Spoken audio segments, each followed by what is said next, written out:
what interactions have you had with the Russian government? I heard the first part. Do I have any plans to speak with Putin at this point, and what? What communications have you had with the Kremlin as far as military operations in Ukraine and making sure this does not spiral into a larger conflict? Well, it's a large conflict already. The way we're going to ensure it's not going to aspire to a larger conflict is by providing all the forces needed in the Eastern European nations that are members of NATO. NATO is more united than it's ever been, and I have no plans to talk with Putin. Wall Street Journal, Tarina. Mr. President, you didn't mention SWIFT in your sanctions that you announced. Is there a reason why the U.S. Isn't doing that? Is there a disagreement among allies regarding SWIFT and whether Russia should be allowed to be a part of it? The sanctions that we've proposed on all their banks have equal consequence, maybe more consequence than SWIFT, number one. Number two, it is always an option, but right now that's not the position that the rest of Europe wishes to take. Cecilia Vega, ABC. Sir, sanctions clearly have not been enough to deter Vladimir Putin to this point. What is going to stop him? How and when does this end? And do you see him trying to go beyond Ukraine? And a second question I'll just give to you now. This statement that he gave last night, the threat that he gave, the West will face consequences greater than any you have faced in history. Is he threatening a nuclear strike? I have no idea what he's threatening. I know what he has done, number one. And number two, no one expected the sanctions to prevent anything from happening. It has to show, this is going to take time, and we have to show resolve so he knows what's coming. And so the people of Russia know what he's brought on them. That's what this is all about. This is going to take time. It's not going to occur. He's going to say, oh my God, these sanctions are coming, I'm going to stand down. He's going to test the resolve of the West to see if we stay together, and we will. We will, and it will impose significant costs on him. Will he go beyond Ukraine, sir? Do you see him going? Yes. Thank you. All right, two topics, just really quick. First, markets are down and gas prices are up. I know you always stress the difference between Wall Street and Main Street, but everybody seems to be in for some economic pain. How economically painful is it going to get for people in this country? And I do have one more question. First of all, there's no doubt that when a major nuclear power attacks and invades another country, that the world is going to respond, and markets can respond all over the world.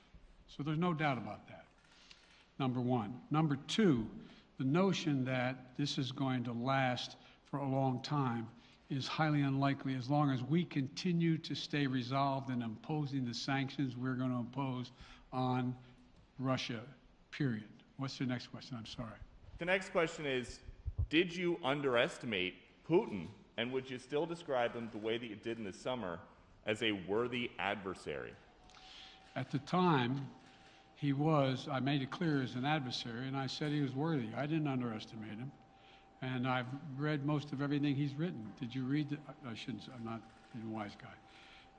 You heard the speech he made, almost an hour's worth of speech is why he was going into Ukraine. He has much larger ambitions in Ukraine. He wants to, in fact, reestablish the former Soviet Union. That's what this is about.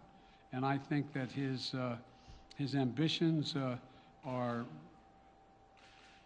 completely contrary to the place where the rest of the world has arrived. And with his ambitions, you're confident that these devastating sanctions are going to be as devastating as Russian missiles and bullets and tanks? Yes, Russian bullets, missiles, and tanks in Ukraine. Yes, I am. Thank you, President Biden. If sanctions cannot stop President Putin, what penalty can? I didn't say sanctions couldn't stop him. But you've been talking about the threat of these sanctions for several weeks now. Yes, but the threat of the sanctions and imposing the sanctions and seeing the effect of the sanctions are two different things. They're two different things. And we're now he's going to begin to see the effect of the sanctions. And what will that do? How will that change his mindset here, given he's because attacking it will so Ukraine weaken as we his speak? country that he'll have to make a very, very difficult choice as to whether to continue to move toward being a second-rate power or, in fact, respond. You said in recent weeks that big nations cannot bluff when it comes to something like this. You recently said that the idea of personally sanctioning President Putin was on the table. Is that a step that you're prepared to take? And if It's not a bluff, it's on the table. sanctioning President Putin? Yes. Why not sanction him today, sir? Mr. President? Why not sanction him today, sir? Mr. President, if I can, you detailed some severe and swift new sanctions today and said the impact it will have over time. But given the full-scale invasion, given that you're not pursuing disconnecting Russia from what's called SWIFT, the international banking system, or other sanctions at your disposal, respectfully, sir, what more are you waiting for? Specifically, with the sanctions we've imposed exceed SWIFT. The sanctions we imposed exceed anything that's ever been done. The sanctions we imposed have generated 2/3 of the world joining us. They are profound sanctions. Let's have a conversation in another month or so to see if they're working. Yes. Can I ask you about Zelensky? Sir, you spoke to Vladimir Zelensky yesterday, sir? What's the risk that we are watching the beginning of another Cold War, and is there now a complete rupture in U.S. and Russian relations? There is a complete rupture right now in U.S.-Russian relations if they continue on this path that they're on.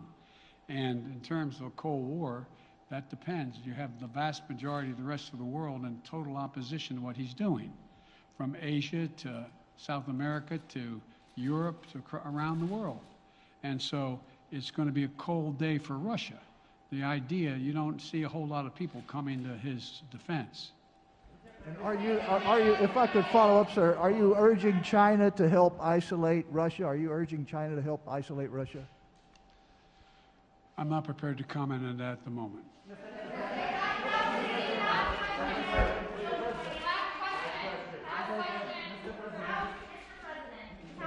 No. Yeah.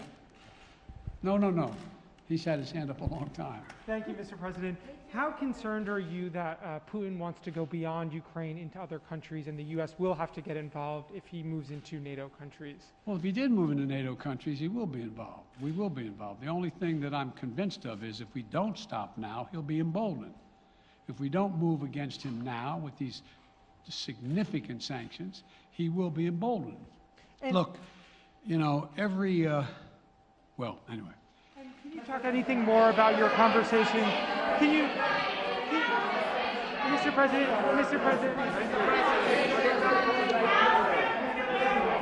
Why not sanction Putin directly, sir? Why not sanction Putin directly today? I'm sorry, I can't hear you. Sir, India, which is a major defense partner of the United States, is India fully with you on the issue of Ukraine and Russia? Does the Defense Department of the United States? Sir, India is one of your major defense partners. Is India fully in sync with the United States on Russia? We're in consultation with India today. We haven't resolved that completely. One more question.